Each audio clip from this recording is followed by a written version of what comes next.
గ్రంథంలో నుండి యెషయా గ్రంథము 41వ అధ్యాయము 17వ వచనంలోని రెండవ భాగాన్ని నేను చదువుతాను. బైబిల్ గ్రంథం కలిగిన వారందరూ కూడా తెరిచి చూడవలసిందిగా మనం చేస్తున్నాం. The book of Isaiah chapter 41 verse 17 later part.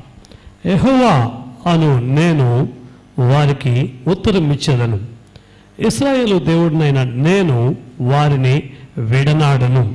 క్షంతల్లో వచ్చి కళ్ళు మూసుకున్నట్లయితే ప్రార్థన చేసుకున్నాం. మహాపరిశుద్ధుడు అయిన మా తండ్రి, ప్రేమ నమ్మకం కలిగినటువంటి యేసు స్వామి, చదవబడినటువంటి లేఖన మాటను మహిమ కలిగిన ఈ హస్తాలకు అప్పగిస్తున్నాం. దైవమా, లేఖన మాటను అభిషేకించండి, ఆశీర్వదించండి, విరిచి నాకు మాకు అవసరమైనటువంటి మీ ఆలోచన తెలియజెప్పండి. విశేషమైనటువంటి దీవెనకు ఆశీర్వాదానికి కూడి వచ్చినటువంటి మమ్మల్ని పాత్రలు గావించబట్ట నిమిత్తం మీరు అందించే మీ ఆలోచన గైకొన్న వారంగా ముందుకు సాటుకు సహాయం చేయమని, వినగలిగిన చెవులు, ఆలోచించగలిగిన మనస్సు పదిలిపరచుకోవడానికి అవసరమైన మీ కృప మాకు దయచేయమని యేసుక్రీస్తు శక్తి కలిగిన నామమున అడిగాడు కొంచెం తండ్రి.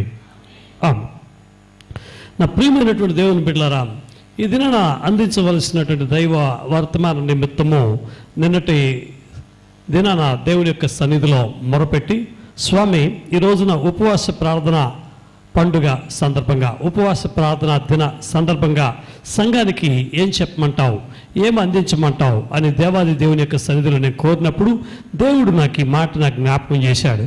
ఈరోజు కూడి వచ్చి వారి యొక్క ప్రార్థనకు నేను జవాబిస్తాను అన్నాడు. కూడి వచ్చి వారి యొక్క ప్రార్థనకు నేను జవాబిస్తాను. ఆశ్చర్యం వేసింది నాకు. ఆరాధన అంతా చూసినట్లయితే ఈ రోజున ప్రార్థన అంశం మీదనే ప్రాముఖ్యంగా దేవుడు దైవజనులను అభిషేకించి ప్రార్థన అంశము, ప్రార్థన ఆత్మ కొరకు అన్నటువంటి అంశంతో ఆరాధన అంతటిని కూడా దేవుడు ఎంతో బలంగా నిర్వహించటం మనము ఇప్పటికే అనుభవించినాం. నేను చెప్పాలనుకున్నటువంటిది, దేవుడు ఆరాధనలో ఆయన తన సేవకురాలను నిలబెట్టుకొని మాట్లాడినటువంటి తీరుతెన్నులు నాకెంతగానో మరింత ప్రోత్సాహాన్ని ఇచ్చి, దేవుడు ఇది నా సంఘానికి అందించినటువంటి ఆలోచనలు నిమిత్తం నేను ప్రార్థనాపూర్వకంగా సిద్ధపడినటువంటి వర్తమానంలో అనేక మాటలు ఆరాధన సమయంలో దేవుని ఆత్మ మాట్లాడటం జరిగింది. ఇక్కడ చాలా క్లియర్గా రాయబడింది, యెహోవా అను నేను వారికి ఉత్తరం ఇచ్చేదను. ఆ వారికి అన్న చోట మీ పేరు పెట్టుకోండి. యెహోవా అన్నటువంటి దేవుడు నీకు, యెహోవా అన్న దేవుడు నాకు, యెహోవా అన్నటువంటి దేవుడు మనకు ఉత్తరం ఇచ్చును. ఆమేన్, హల్లెలూయా. మనకి ఈ రోజున మన ప్రార్థనకు జవాబిస్తున్నాడు. ఈ రోజున దేవుని దగ్గర గొప్ప ప్రార్థన అంశం ఇది. ఈ అంశం నిమిత్తం దేవుని దగ్గర నేను జవాబు పొందుకోవాలి. ఏ కార్యంలో దేవుడు నాకు జవాబు ఇవ్వాలని ఆశపడుతున్నావో, ఏ కార్యంలో దేవుడు విడిపించాలని ఆశపడుతున్నావో, ఏ కార్యం దేవుడు నా కుటుంబంలో చేయాలని కోరుకుంటావో, ఏ కార్యం నా కుటుంబానికి క్షేమాన్ని, నా వ్యక్తిగత జీవితానికి ఆశీర్వాదాన్ని, మా కుటుంబంలో గొప్ప నెమ్మదిని, సంతోషాన్ని దయచేస్తుందని ఏదైతే దేవుని దగ్గర ఈరోజు పొందుకోవాలని నువ్వు ఆశపడుతున్నావో, నా దేవుడు నిన్ను చూసి చెప్తున్నాడు, ఆ కార్యంలో నీ ప్రార్థనకు నేడు నా దేవుడు జవాబు కలుగు చేస్తాను, జవాబు ఇస్తాను అంటున్నాడు. నమ్మిన వారు చప్పట్లు కొట్టి దేవుని మహిమపరచండి. హల్లెలూయా అంటున్నాడు. ఫర్దర్గా చూసినట్లయితే యెహోవాను నేను వారికి ఉత్తరం ఇచ్చేదను అంత మాత్రమే కాకుండా, ఇశ్రాయేలు దేవుడనైనటువంటి నేను వారిని విడనాడను. హల్లెలూయా, నేను వారిని విడనాడను.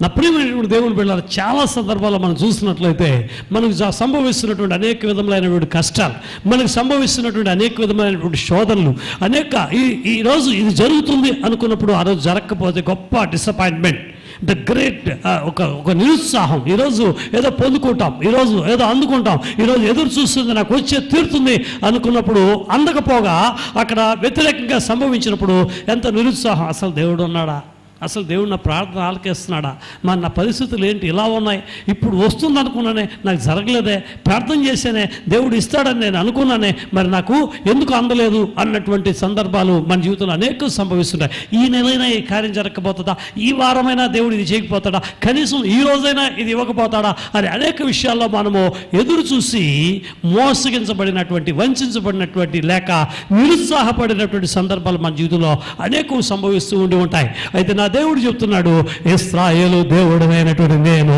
నేను నిన్ను విడనాడను, నేను నిన్ను విడనాడను, నీకు ఇవ్వవలసింది, నీకు చేయవలసింది ఆ సమయం అందో, నా సమయం అందో వాటి నిశ్చయంగా నీ జీవితంలో నెరవేరుస్తాను అంటున్నాడు. చేతులు పైకి ఒకసారి మనసులో దేవునికి స్తోత్రం కదా.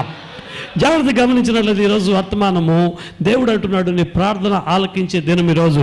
దేవుడు ఈరోజు నీ ప్రార్థనకు జవాబిస్తాడు. ఈరోజు వర్తమాన అంశం ఏమిటంటే దేవుడు నీకు ఉత్తరం ఇచ్చును, లేకపోతే నీ ప్రార్థనకు జవాబు ఇచ్చును. అచ్చ తెలుగులో నువ్వు రాసుకోవాలంటే ప్రార్థనకు జవాబు, లేకపోతే దేవుడు ఉత్తరం ఇచ్చును. నీకు అర్థమయ్యే రీతిన ప్రార్థనకు జవాబు అనుకుంటావో, లేకపోతే దేవుడు నాకు ఉత్తరం ఇచ్చును అంటావో, ఒకటి మాత్రం నిజం, ఈరోజు ప్రార్థించే ప్రార్థన అంశానికి నా దేవుడు నిశ్చయమైన రీతిలో నీకు గొప్ప జవాబు ఇవ్వబోతున్నాడు. విడనాడను అని సెలవిచ్చినటువంటి దేవుడు నీ జీవితంలో ఆయన విడువక ఎడబాయక ఒక అద్భుత కార్యాన్ని జరిపించబోతున్నాడు. దేవుడి వాక్యంలో మనం చూస్తాం, చాలా సందర్భాల్లో చాలా అద్భుతమైనటువంటి మాటలు మనం గమనిస్తుంటాం. అమెరికా సంయుక్త రాష్ట్రాల్లో ఒక నెంబర్ వాడతారు, మనం 108ని వాడినట్టుగా అక్కడ వాడేది ఏమిటంటే 911 అనే నెంబర్ వాడతారట. అమెరికా సంయుక్త రాష్ట్రాలు యూఎస్ఏకి వెళ్తే అక్కడ నెంబరు మన ఎమర్జెన్సీ డైల్ 100 కానీ, డైల్ 101 కానీ, డైల్ 102, డైల్ 103 ఇట్లా ఉంటాయి కదా. కొన్ని ముఖ్యమైన పోలీస్ వారికి అయితే 101 అయితే మరొకటి ఫైర్ సర్వీసా, 102 అయితే అంబులెన్స్, సంథింగ్ లైక్ దట్. 108 అయితే మన అంబులెన్స్ సర్వీస్ వీటికి చేస్తుంటాం కదా. అలాగే అమెరికాలో ఒక నెంబర్ ఉంది 911. 911 అంటే 91 సామ్ 91 verse 1, 91వ కీర్తన మొదటి వచనం. మహోన్నతుని చాటున నివసించేవాడే సర్వశక్తి నీడన విశ్రమించుడు, ఆయన నాకు ఆశ్రయ కోట. ఆ నెంబర్ని వాళ్ళు అక్కడ వినియోగిస్తారు. ఇంకా కొన్ని నెంబర్లు ఉన్నాయి బైబిల్ గ్రంథంలో. 5015 అంటే ఆపత్కాలంలో నాకు మొరపెట్టండి, నేను మీకు ఉత్తరం ఇచ్చేదను. 51 కీర్తన 15వ వచనం. ఇంకొక నెంబర్ ఉంది డైల్ 333, ఇర్మియా గ్రంథం 33వ అధ్యాయము 3వ వచనము. మీ మనసుకు అందని గొప్ప కార్యములను, గూఢమైన కార్యములను, ఇవన్నీ మనకు బాగా తెలుసు. అంటే ఇవన్నీ కూడా దేన్ని ఉద్దేశించి చెబుతుంది అని అడిగినట్లయితే ప్రార్థనకు జవాబును దేవుడు మన జీవితంలో చేయనైనటువంటి, మనకు అందించనైనటువంటి, దేవుడు మనకు సెలవిస్తున్నటువంటిది ఏమిటంటే నీ ప్రార్థనలన్నిటికీ నేను జవాబు ఇస్తాను అంటున్నాడు. నీ కూతురు నిమిత్తం, నీ కొడుకు నిమిత్తం, లేకపోతే నీ కుటుంబంలో మరొక కార్య నిమిత్తం, నీ యొక్క వ్యక్తిగత జీవితం నిమిత్తం, నీ యొక్క ఆరోగ్య నిమిత్తం, నీ ఆత్మీయ జీవితం నిమిత్తం, నీ యొక్క ఆర్థిక సమస్యల నిమిత్తం, లేకపోతే కుటుంబంలో అసమాధాన కార్యాలతో తల్లడిల్లిపోతున్నటువంటి నీ స్థితిగతుల నిమిత్తం, ఇంట్లో ఎవరో రక్షణ పొందవలసినటువంటి పరిస్థితి నిమిత్తం, ఇలా అనేక రకాలైనటువంటి వేదనలు, బాధల మధ్య నువ్వు ఇక్కడ కూర్చొని ఉంటే నా దేవుడు ఈ రోజు చెప్తున్నాడు, నీ యొక్క హృదయ వాంఛను తీరుస్తాను సెలవిచ్చినటువంటి దేవుడు ఇదనైనా నేను చూసి ముఖాముఖిగా చెప్తున్నాడు, నీ ప్రార్థనకు నేను జవాబిస్తాను, నీ ప్రార్థనకు నేను జవాబిస్తాను. ఇశ్రాయేలు దేవుడనైనటువంటి నేను నిన్ను వీడవక ఎడబాయక నీ ప్రార్థనకు నేను జవాబిస్తాను. మానవుడు చేసిన ప్రతి ప్రయత్నంలోనూ సొంత జ్ఞానంతో, సొంత తెలివితో, తనకున్నటువంటి ఆధిక్యతతో, తనకున్నటువంటి బలముతో, తనకున్నటువంటి పలుకుబడితో చేసినటువంటి కార్యాలు ఒకవేళ ఫెయిల్యూర్ అవుతాయేమో కానీ నా సన్నిధిలో ప్రార్థించిన ప్రార్థనకు ఏ ఒక్కటి త్రోసిపుచ్చక నీ ప్రతి ప్రార్థనకు నేను నిశ్చయమైనటువంటి జవాబు దయచేస్తానని పరిశుద్ధాత్మ దేవుడు చెప్తున్నాడు. కన్నీటితో నువ్వు ఎక్కువ కాలముందు విత్తుతుంటే గంభీర స్వరముతో దేవుని మహింపరిచే సుఖ సంతోషాలతో గొప్ప పంట కోసే కార్యాలు నా దేవుడు ఈ దినాన చేసి, యెహోవా గొప్ప కార్యములు వీరికి చేసినని మిమ్మల్ని గురించి అన్య జనాంగం ఘనంగా గొప్పగా చెప్పుకునే కార్యాలు నా దేవుడు నీ జీవితంలో చేయబోతున్నాడు. ఇదిగో నిన్ను చూసి పగటి వాళ్ళు చెప్తున్నాడు, నీవు ఇక కన్నీళ్ళు ఏ మాత్రమో విడువవో, నీ కన్నీటిని నేను చూసినాను, నీ రోదనలో, నీ ఆక్రందనలో నేను ఆలకించి ఉన్నాను. నీ కన్నిటిని తొడవటానికి, నీ ప్రార్థన ఆలకించి నిన్ను విడిపించడానికి ప్రత్యేకమైన రీతిలో ఈ ఉదయకాలం నిన్ను ఇక్కడికి తీసుకొచ్చినాను. అగ్ని వంటి నా మాటలు నిన్ను ఆశీర్వదించడానికి అడ్డుగా పనిచేస్తున్న యావత్తు కార్యాన్ని కాల్చివేసి ఒక గొప్ప విడుదల ఈ దినాన్ని నువ్వు అనుభవించబోతున్నావు. మహత్తరమైనటువంటి దీవెనలతో, సూచక క్రియలతో మహోన్నతుడైనటువంటి దేవుడినైనా నేను నీ జీవితంలో గొప్ప కార్యాలు చేశానని ప్రకటించే రీతిలో నేను నిన్ను ఆశీర్వదించబోతున్నానని పరిశుద్ధాత్మ దేవుడు చెప్తున్నాడు. దేవుడు నీతో చెప్పుంటే, దేవుడు నిన్ను బలపరుచుంటే, దేవుడు నీతో మాట్లాడుంటే, దేవుడు చేయగల నమ్మకం నీకుంటే చప్పట్లు కొట్టే గొప్ప దేవుని మనస్ఫూర్తిగా మహిమను చెల్లించు. హల్లెలూయా, హల్లెలూయా. నా ప్రియమైన దేవుని బిడ్డలారా, ప్రార్థన గురించి అనేక విషయాలు, అనేక కార్యాలు, అనేక మంది భక్తుల జీవితాల నుంచి అనేక మంది నేర్చుకుందాం. కానీ నేను ఒక ఇద్దరు వ్యక్తులు మీ ముందుంచి వారి జీవితంలో ఒకరు ఏమిటంటే ఆశావాది, మరొకరేమో నిరాశావాది. ఒకరేమో అంటే దేవుడు చేయగలడు, దేవుడు చేస్తాడని నమ్మకం. ఒకే ఇంట్లో ఉంటున్నారు, ఒకే చోట ఉంటున్నారు, ఒకే కుటుంబంలో ఉంటున్నారు. మనలో కూడా గమనించండి, ఒకరికేమో దేవుడి ప్రార్థన మీద నమ్మకం ఉంటుంది, మరొకరికి మాత్రమో దేవుడి ప్రార్థన మీద నమ్మకం ఉండదు. గమనించండి, ఈ విధంగా ఒకరేమో ఆశావాది, మరొకరేమో నిరాశావాది. ఇంగ్లీష్లో ఏం చెప్తారంటే ఆ ఆశావాదిని ఆప్టిమిస్ట్ అంటారు, ఆప్టిమిస్ట్. అదేవిధంగా నిరాశావాదిని ఏంటంటే పెస్సిమిస్ట్ అంటారు. ఆప్టిమిస్ట్కి మధ్య, పెస్సిమిస్ట్లకు మధ్య ఒకే ఇంట్లో ఉంటున్నటువంటి ఇద్దరు వ్యక్తులు మీ ముందుంచి, ఒకడు ఆప్టిమిస్ట్ అంటే ఆశావాది, దేవుని పట్ల నమ్మకం కలిగినటువంటి వ్యక్తి. రెండో వ్యక్తి ఆ ఇంట్లోనే దేవుని నమ్ముకుని ఇంట్లోనే ఉంటున్నాడు, కానీ అతనికి దేవుని పట్ల అంత విశ్వాసం లేదు. దేవుని నమ్మినోడే, అంత విశ్వాసం లేదు. వీళ్ళిద్దరిని మీ ముందుంచి ఎవరై ఉంటారు?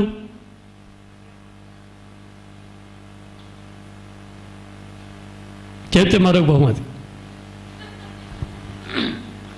మీకు కొంచెం టైం ఇస్తే చెప్పేసినట్టున్నారు.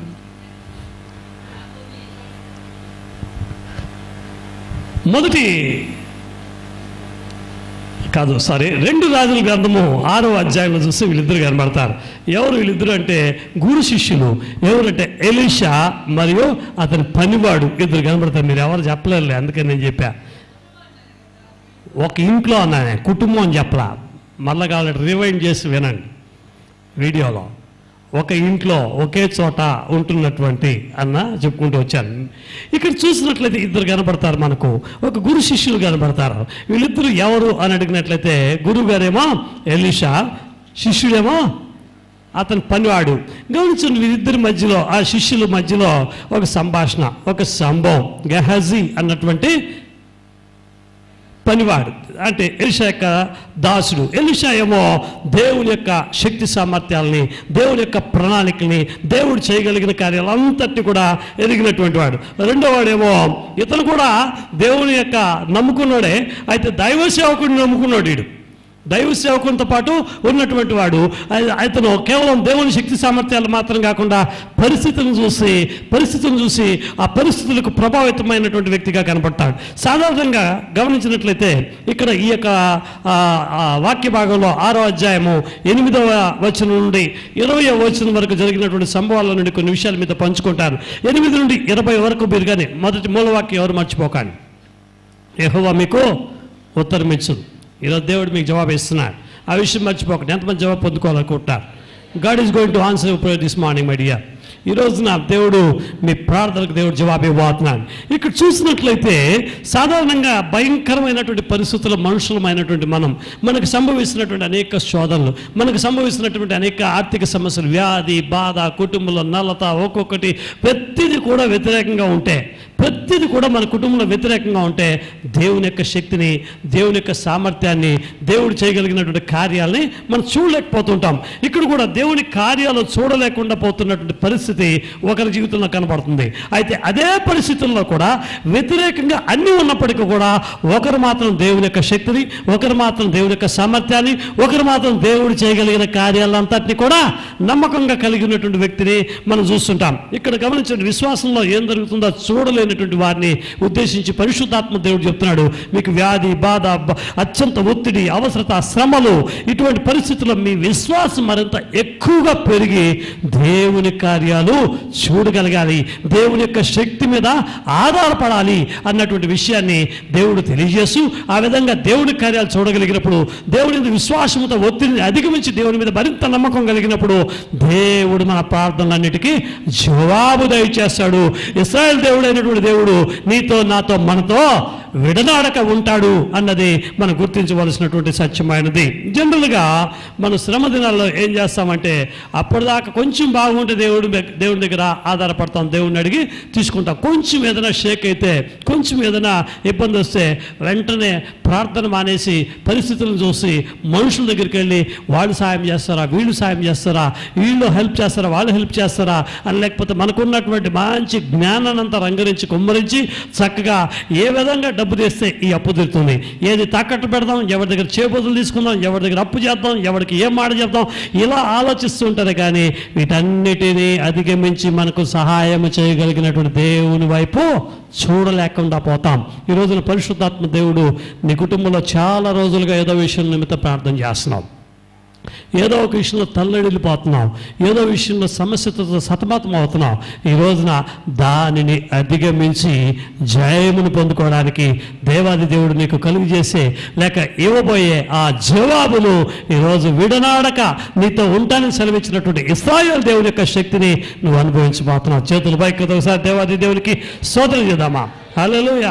గమనించండి, కొంతమంది చిన్న ఒత్తిళ్ళు వస్తేనే టెన్షన్ తట్టుకోలేరు. చిన్న ప్రాబ్లం వస్తేనే వాళ్ళు ఆ యొక్క సమస్యను తట్టుకోలేరు. ఆ ప్రభావం ఇంట్లో అందరి మీద చూపించేస్తారు, ఇంట్లో ఉన్న అందరి మీద చూపించేస్తారు. చిన్న ఒత్తిడి వస్తే కూడా ఆ టెన్షన్ తట్టుకోలేక ఓ అని చెప్పి బుర్ర బద్దలు కొట్టుకుంటుంటారు.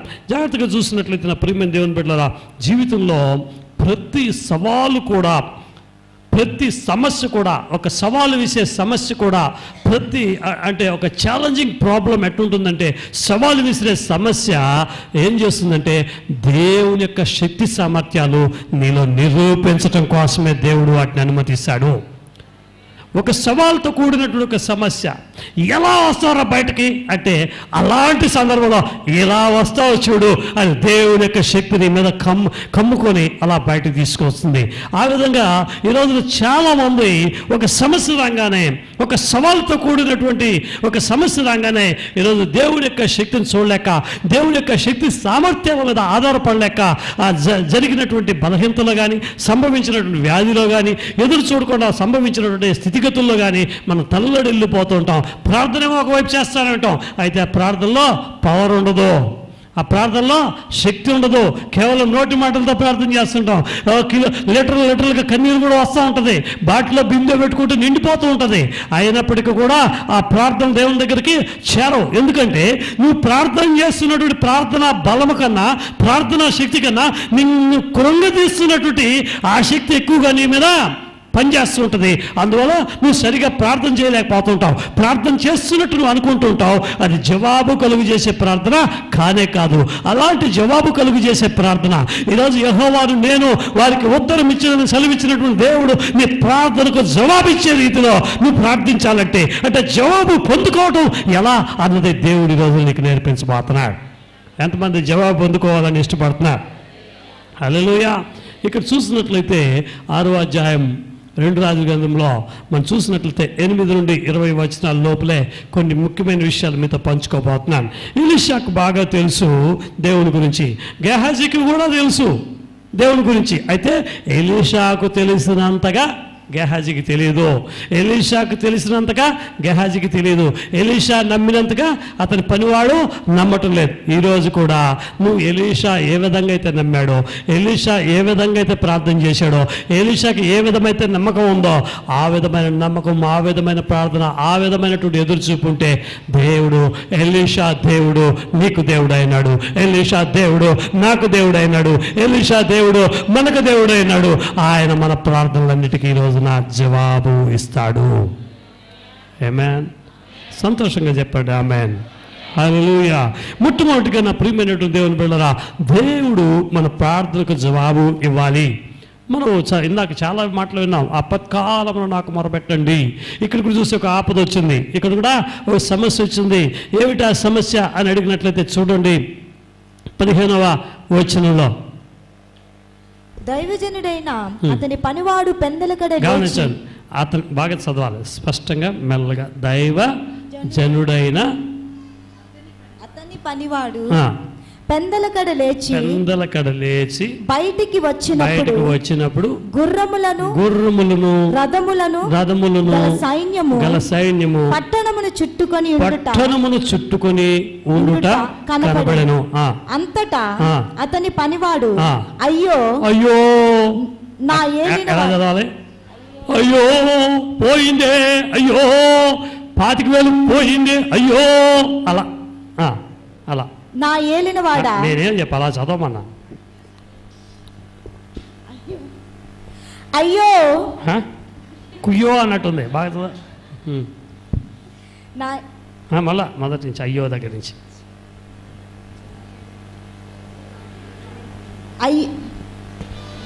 అయ్యో నా ఏలినవాడా, మనము ఏమి చేయుదుమని ఆ దైవజనుడితో అనగా. చాలు. ఇక్కడ జరిగినటువంటి సంభవం ఏంటని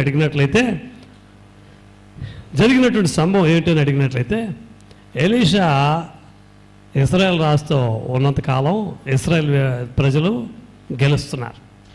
ఇప్పుడు ఆ సిరియా రాజుకి అర్థమైపోయింది, ఈ ఎలీషా అనేవాడు ఉన్నంతకాలమో మనము ఇశ్రాయేల్ రాజుని గెలవలేము, ఈ దైవ సేవకుడు వీరితో ఉన్నంతకాలము మనము గెలవలేము. గమనించండి, ఒక దైవ సేవకుడు మన కుటుంబముతో అనుబంధం ఉన్నంతకాలం మన కుటుంబాన్ని ఎవరు కూడా గెలవలేరు. ఎప్పుడు ఒక కుటుంబంలో ప్రాబ్లమ్స్ వస్తాయి, దైవ సేవకులతో ఉన్నటువంటి లింక్ కట్ అయితే, దైవ సేవకులతో ఉన్నటువంటి సంబంధం కట్ అయితే, దైవ సేవకులు చేస్తున్నటువంటి ప్రార్థన, మన కుటుంబం కొరకు చేస్తున్న ప్రార్థన కట్ అయితే మన కుటుంబానికి సమస్యలు సంభవిస్తాయి. మనం చేసే ప్రార్థన వల్ల నేను నమ్ముతాను, మా ఆత్మీయ తండ్రి గారు చేస్తున్న ప్రార్థన నన్ను కాపాడుతుందని. మీరు కూడా అలాగే నమ్మాలి. మా ఆత్మీయ తల్లిదండ్రులు చేస్తున్నటువంటి ప్రార్థన మా కుటుంబాన్ని కాపాడుతోందని. ఇశ్రాయేల్ రాజుకు క్షేమం కలుగుతోంది, గెలుస్తున్నాడు, అన్ని విషయాలు హ్యాపీగా ఉన్నాడు. కారణము శత్రువులు కనిపెట్టేశారు, సిరియా దేశపు రాజు కనిపెట్టేశాడు.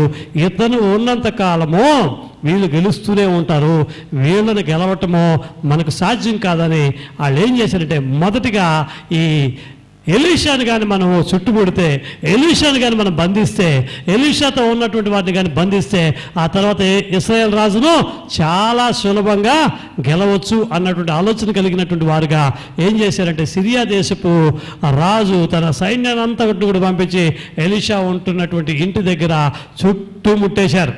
ఇంక కొద్దిసేపట్లో రాత్రికి రాత్రే వచ్చేసి ఇల్లంతా చుట్టుకునేసింది అనమాట, ఫుల్గా చుట్టుకునేసింది సైన్యం. ఇప్పుడు పొద్దున పాపం ఈయన మార్నింగ్ బ్రష్ చేయడానికో దేనికో బయటకు వచ్చాడు, ఎవరో పనివాడు. బయటకు రాగానే అక్కడ చూడంగానే సిరియా దేశపు సైన్యము, గుర్రాలు, రథాలు, సైన్యము భీకరంగా ఒక్క ఎలీషాను పట్టుకోవడానికి, ఆ ఎలీషాతో పాటు ఉన్నటువంటి ఇతరుని పట్టుకోవడానికి ఎంతమంది వచ్చారు? గెహాజీని పట్టుకోవడానికి రాలా వాళ్ళు, వాస్తవానికి ఎవరిని పట్టుకోవడానికి వచ్చారు? ఎలీషాను పట్టుకోవడానికి వచ్చారు. ఎంతమంది గుర్రాలు, రథాలు, పెద్ద సైన్యము అక్కడ చుట్టుముట్టుకుంది. ఆ సమయం నందు వీడు చూడంగానే పాపం బ్రష్ పెట్టుకున్నాడేమో, నోట్లో నుంచి కిందకి జారిపోయిందేమో బ్రష్, లేకపోతే ఏం చేస్తున్నాడేమో కానీ ఆ పరిస్థితులు అట్లాగే పరిగెత్తుకుంటూ వచ్చి, అయ్యో నా ఏలినవాడా, ఏమంటున్నాడు చెప్పండి. మనం అనుకున్నట్టల్లా ఎప్పుడు అనుకున్నాం కదా మనం, అయ్యో ఈ సమస్య, అయ్యో ఈ వ్యాధి, కుయ్యో ఈ నొప్పి, మనం అనుకున్నట్టు కదా. మనం అనుకున్నాడు, అయ్యో వ్యాపారం చేసే ఈ పనోళ్ళు, అయ్యో ఈ పోటీదారులు, అయ్యో నా కుటుంబం, అయ్యో నా భార్య, అయ్యో నా భర్త, అయ్యో నా పిల్లలు, ఇలా అనేక విషయాలు మనం అనుకున్నట్లేదు. అయ్యో ఈ సమస్యలు తట్టుకోలేకపోతున్నాను, అయ్యో ఈ రోజువారీ వడ్డీ వాళ్ళు, అయ్యో ఈ కాలుమని ఇచ్చిన వాళ్ళు, కాలుమనే ఇలా అనేక విషయాలు మన కృంగతీస్తున్నటువంటి పరిస్థితుల్లో అక్కడ గమనించండి. అలాంటి పరిస్థితుల్లో బాధపడుతున్నటువంటి ఆ సందర్భంలో ఎలీషా ఏం చేశాడు? ఇవన్నీ మనకు తెలిసిందే, నేను ప్రస్తావించట్లేదు.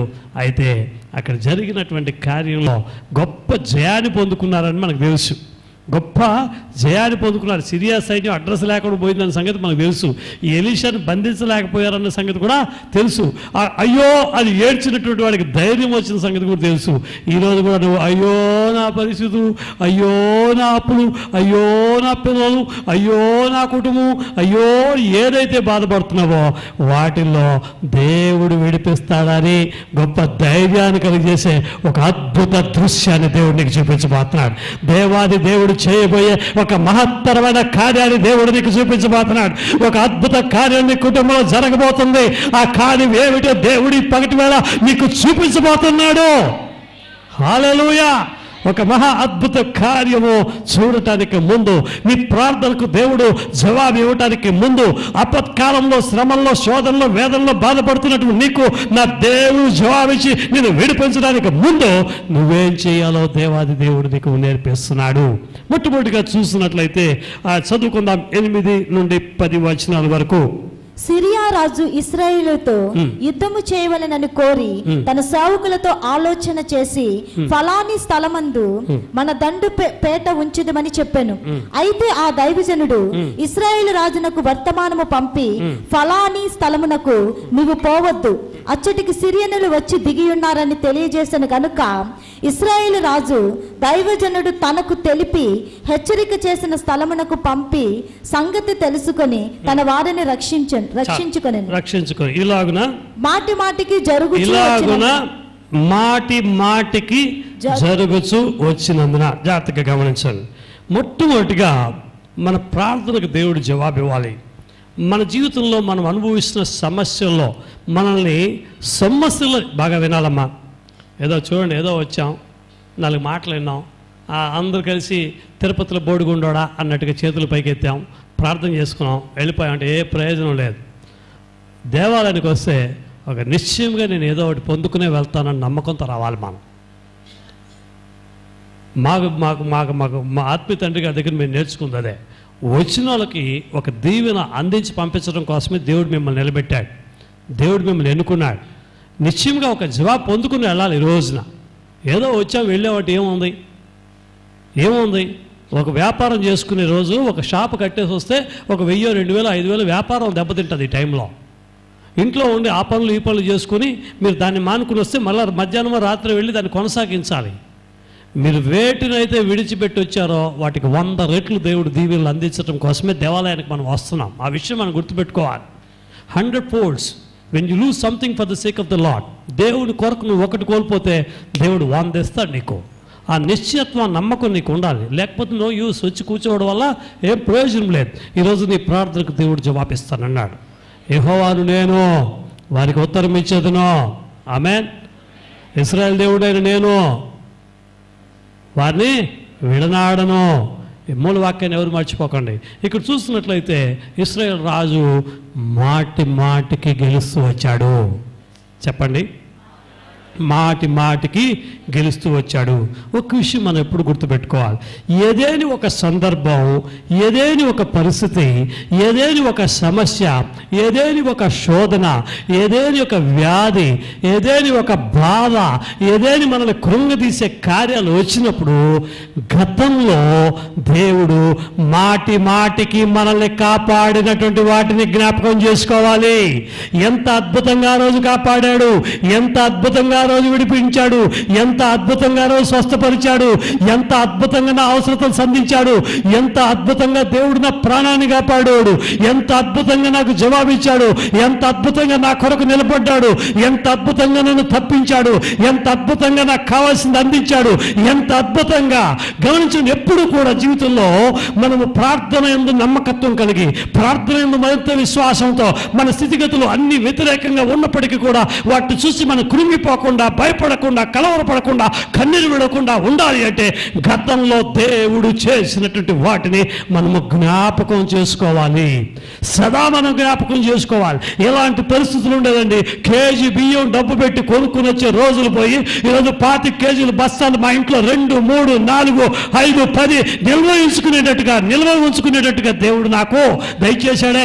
అయిపోవడానికి ముందే నీకు అవసరమా, కావాల్సడానికి ముందే నీకు అవసరమా చెప్పు అని అడిగేట్టుగా దేవుడు నన్ను ఆశీర్వదించాడే. ఆ స్థితిగతులు నాకు మారాయి అన్నది గతం తాలూకు చేదైనటువంటి అనుభవాల్లో దేవుడు చేసినటువంటి మేళ్ళు మనకు జ్ఞాపకం రావాలి. రాత్రంతా ఇల్లంతా వెతికినా 10 రూపాయలు 25 రూపాయలు కూడా దొరక్కపోతే పొద్దున్న దేవుడు 1000 10,000 మనకిస్తే అప్పుడు దేవుడు చేసినటువంటి కార్యమో నీకు జ్ఞాపకం రావాలి. నా ప్రియమైన దేవుని బిడ్డలారా, ఇక్కడ చూస్తున్నాము ఇశ్రాయేలు రాజు మాటికి కూడా దైవజనుడు చెప్పినట్టు చేసి గొప్ప జయాన్ని అనుభవించాడు. గొప్ప జయం దైవ సేవకుడు చేస్తాడు. ఇక్కడికి వెళ్ళారు ఇశ్రాయేలు రాజు. ఎలా ఇక్కడికి వెళ్ళి వెళ్తాడు, మానే అంటే మానేస్తాడు. గమనించండి, ప్రార్థనకు దేవుడు జవాబు ఇవ్వాలంటే గతంలో దేవుడు మనకు చేసినటువంటి మేళ్ళు, మాటి మాటికి దేవుడు అందించిన జయాలు, విజయాలు, దేవుడు అందించిన సహాయాలు మనం జ్ఞాపకం చేసుకోవాలి. పైపెచ్చు వాటి వెనుకాల మనకు సూచనలు ఇచ్చినటువంటి దైవ సేవకులను మనం జ్ఞాపకం చేసుకోవాలి. ఇక్కడ చక్కగా ఇశ్రాయేలు రాజు మాటి మాటికి అతను పొందుకున్నది జ్ఞాపకం చేసుకున్నాడు. ఒక్కసారి కదా, చాలా క్లియర్గా ఉందండి 10వ వచనంలో ఏమిటట, ఈలాగున మాటికి జరుగుతూ వచ్చినందున. హల్లెలూయా.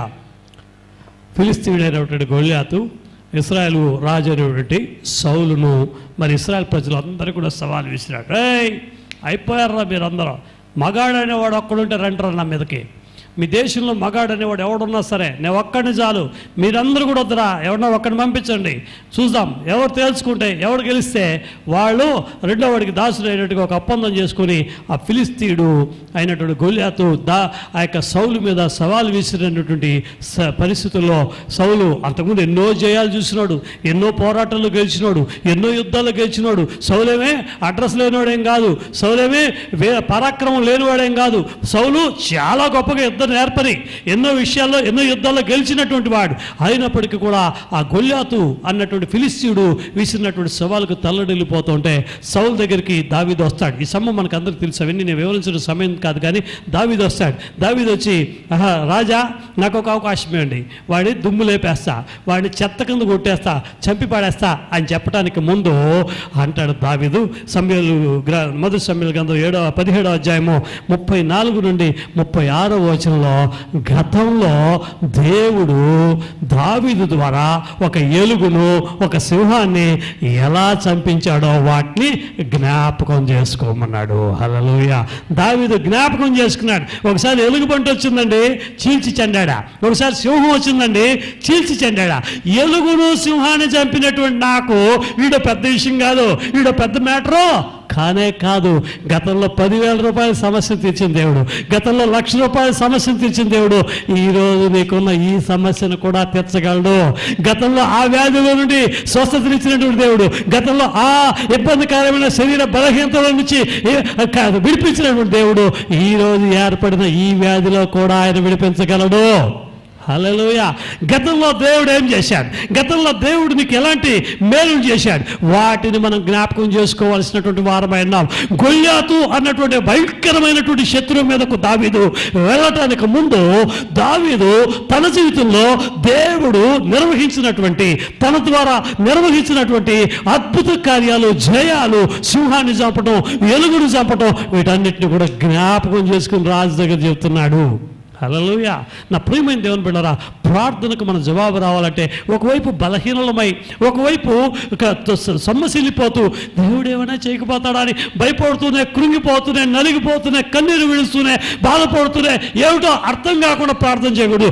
గతంలో చేసినటువంటి దేవుడు వర్తమానంలో కూడా చేయగలడు అన్నటువంటి రీతిలో గతంలో దేవుడు ఏ విధంగా అయితే విడిపించాడో, గతంలో దేవుడు ఏ విధంగా అయితే తప్పించాడో, గతంలో దేవుడు ఏ విధంగా అయితే స్వస్థపరిచాడో, గతంలో దేవుడు ఏ విధంగా అయితే సహాయం చేశాడో, గతంలో దేవుడు ఏ విధంగా అయితే నీకు ముందుగా వెళ్ళాడో, గతంలో దేవుడు ఇలా చెప్పుకుంటూ పోతే మీ అందరి జీవితంలో ఎన్నో చెప్పుకోదగినటువంటి మహిమ కలిగిన కార్యాలు దేవుడు మీకు కుటుంబానికి చేసినటువంటి కార్యాలు జ్ఞాపకం చేసుకుంటే ఈరోజు నీ ముందున్నటువంటి కార్యము కాళ్ళ కింద తొక్కి సునాయాసంగా వెళ్ళగలిగినంత విశ్వాసాన్ని దేవుడు నీకు దయచేస్తాడు.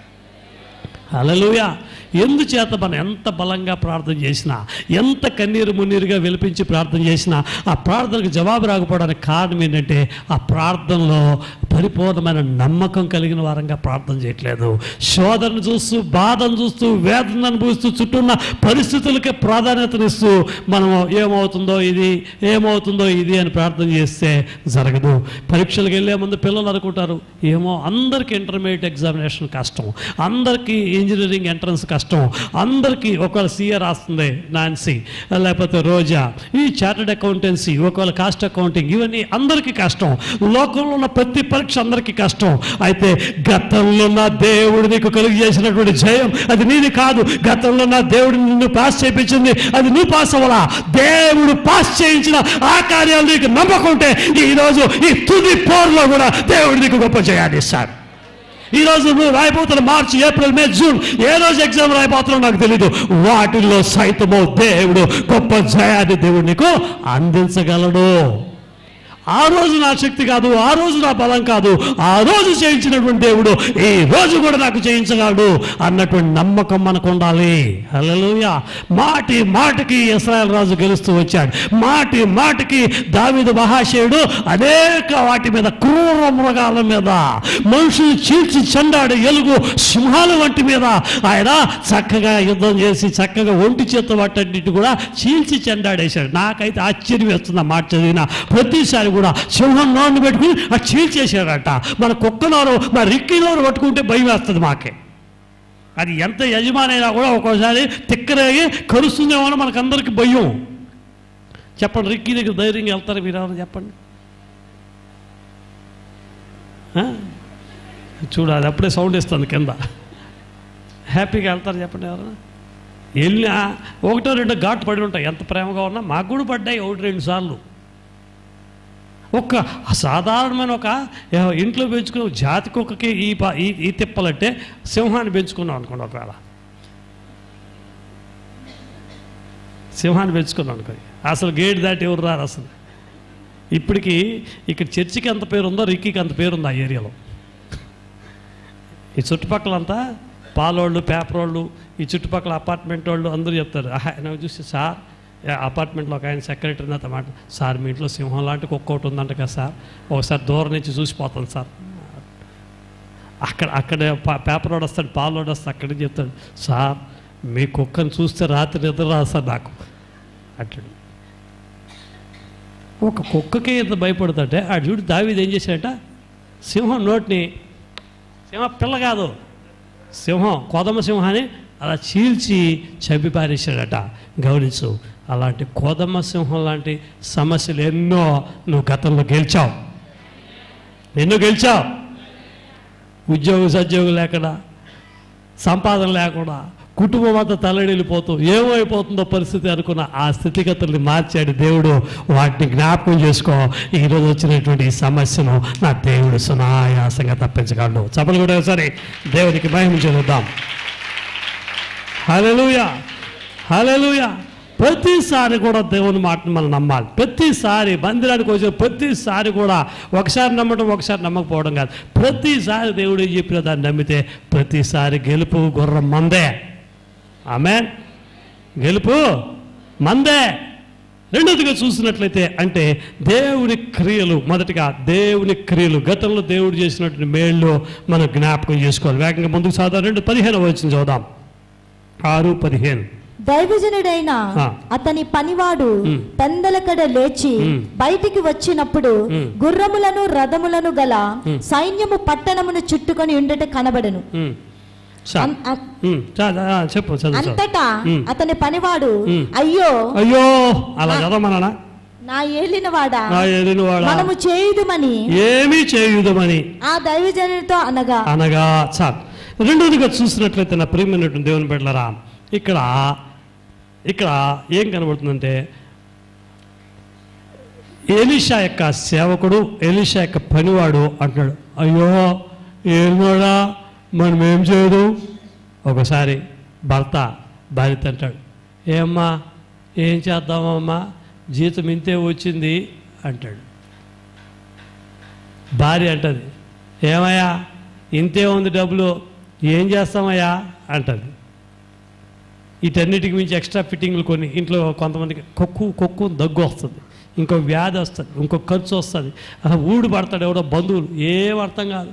ఏం చేస్తామండి, ఒకరి మొక్కలు అక్కడ చూసుకుంటూ వీళ్ళకి ఏం చేయాలి, ఏ విధంగా ఈ సమస్యను అధిగమించాలి ఇలా అనుకుంటూ ఉంటే ఇంకొక డేటుకు ఇంకోటి వచ్చేస్తుంది. ఇట్లా కమిట్మెంట్లు తల్లడిల్లిపోతుంటే జనరల్గా భయం కలిగి చేసే మాటలు మన కుటుంబాల్లో ఏదో ఒక సందర్భంలో ఎవరో ఒకరు వాగుతుంటారు. నలుగురుండే కుటుంబంలో ఒక్కరైనా ఇలా మాట్లాడతారు. అమ్మేమో చెప్తుంది, ఇలారా దేవుడు చెప్పాడు రా. కొడుకు అంటాడు, దేవుడు అలాగే చెప్తాడమ్మా మన సంగతి ఏంటి అంటాడు. కూతురు అంటది, దేవుడు అంటే సరిపోతుందా మనమేమన్నా చేయాలంటది. ఇంకో ముసలామె వచ్చి ఏమైనా దేవుడి మీద ఆధారపడనంటది. మనం అప్పుడు అంటాం ఈమెకి ఏం బాధ్యతలు ఉంది, సింపుల్గా దేవుడి మీద ఆధారపడబడ్డది ముసలిదే, నాకుగా తెలిసి ఈ బాధలు అత్త అంటాడు పెద్ద కొడుకు. ఇలాగా ఒకే ఫ్యామిలీలో డిఫరెంట్ ఒపీనియన్స్ దేవుడి గురించి. అందరూ ఒకే చర్చకు వస్తారు, అందరూ ఒకే దేవుడిని ఆరాధన చేస్తారు, అందరూ ఒకే వర్తమానం వింటారు. అయితే ఒక్కొక్కరికి ఒక్కొక్క విధమైనటువంటి రీతిలో ఆ మాటలు ఏం చేస్తాయంటే మనల్ని ప్రభావం చూపించి మనం ప్రార్థన చేసే ప్రార్థన అంశానికి, మనం దేవుడి దగ్గర ఎదురు చూసే ఆ కార్యానికి జవాబు వస్తుందా రాదా అన్న ఒక సందేహాన్ని మనకు కలుగు చేస్తుంది. అటువంటి సందర్భంలో ఇక్కడ కూడా ఎలీషా దగ్గరికి వచ్చి తన పనివాడు ఈ విధంగా అయ్యో ఎల్లువాడు మనం ఏం చేస్తాం అన్నాడు. మనం అనుకున్నట్లేదా? ఇప్పుడు ఏం చేయాలి? జుట్టు బిక్కుంటుంటాం. ఇప్పుడు ఏం చేయాలి? నాకేం అర్థం కావట్లేదు వదినా, దేవుడే ఏదైనా సాయం చేయాలి. ఇది ఉట్టి మాట అనమాట. ఇది యాక్చువల్ దేవుడి మీద ఉన్నటువంటి భక్తితో వచ్చేది కాదు, దేవుడి మీద భక్తితో వచ్చే మాట కాదు ఇది. దేవుడే ఏమో చేయాలి ఇప్పుడు, ఇది దేవుడి మీద భక్తితోనో విశ్వాసంతో వచ్చేసింది అనుకునే మాట. ఏం చెప్పాలో అర్థం కాక, అంటే కనబడనటువంటి ఒకరు చెయ్యాలి అన్న మాట అన్నమాట అది. మనకు కనబడనటువంటి ఒక సహాయం రావాలి, మనకు కనబడనటువంటి ఒక ఎక్స్ట్రాడినరీ శక్తి వచ్చి మనల్ని కాపాడాలి అన్న ఆకాంక్షతో మనం చెప్తాం దేవుడే సాయం చేయాలి. ఏమో అర్థం కావట్లా. ఆ ముఖంలో ఉన్న ఫీలింగ్ అంతా బయట కనబడిపోతుంది. ఆ సమస్య ఎంత పరిణామం ఉందో, ఎంత పెద్దదో, ఎంత తీవ్రత కలిగిందో ఎక్కడ కనబడుతుంది? మీకు సింపుల్గా చెప్పాలంటే, మీకు గమనించండి, వెళ్తూ ఉంటారు మామూలుగా చిన్న ఏదో పురుగులు కనపడింది అనుకో, దానికి భయపడే వేరు, పెద్ద పురుగులు కనపడింది అనుకో, దానికి భయపడే విధానం వేరు. మామూలుగా చీమ కొరికిందంటే ఏమని అనుకుంటారా మీరు? పెద్దగా ఫీల్ అవ్వరు. అదే మామిడి చెట్టు మీద కొన్ని చీమలు ఉంటాయి, ఎర్రగా ఉంటాయి, తెలుసా మీకు? ఏమంటారు దాన్ని?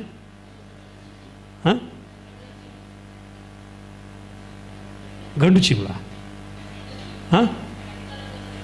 రెక్కలేముండవు దానికి, ఏదో వచ్చే తెలుసా మొత్తానికి? కనిపించుకున్నారా? లేదా సూరంపల్లి రండి, నేను కనిపిస్తా.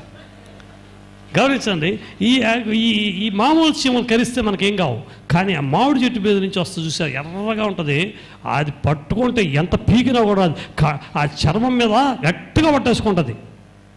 ఎప్పుడైనా అనుభవం ఉందా? నాకు ఉంది కాబట్టి ఎంత చక్కగా చెప్తాను నేను. అది ఇప్పుడు మామూలు చీమ అయితే అంటాం, ఇదే ఈ చీమ కలిసిందంటే ఎట్లా ఉంటుంది? గతంలో ఎప్పుడైనా అనుభవం ఉందనుకో, ఓ నాయనో అనుకుంటాం. ఈ చీమల బారి నుండి బయటపడడం చాలా కష్టం రోయ్ అనుకుంటాం. జాగ్రత్తగా గమనించిన నా ప్రియమైన దేవుని బిడ్డలారా, కొన్ని సమయాల్లో మనకి ఏం చేయాలో తెలియకుండా భయంతో కూడినటువంటి మాటలు మనకు వస్తాయి. ఇక్కడ కూడా ఎలీషా పనివాడు ఒక భయం, అయ్యో ఎల్లువాడా మనం ఇప్పుడు ఏం చేద్దాం అయ్యగారు, ఇప్పుడు ఏం చేద్దామంటారు అయ్యగారు? ఈ మందిరం కట్టేటప్పుడు నాకు కొంతమంది అలాగే వచ్చి ఇలా మాట్లాడేవాడు నా దగ్గరికి వచ్చి, ఏం చేద్దాం అయ్యగారు, చాలా అవసరం ఉంది కదా, చాలా అవసరం. నేను ఒక్కవాడు సింపుల్గా నేను చేసేవాడిని, ఎలీషా ఏం చేశాడు అదే నేను చేసేవాడిని. ఎప్పుడు కూడా నాకు చాలా కృంగదీసిన పరిస్థితులు ఉండేవి. ఎవరా బాబు ఆరంభించేసాం, ఆగస్టు 7 అని కూడా ప్రకటించేసాం ఓపెనింగ్, ఏం చేయబోతాం ఎలాగో అని ఉండేది.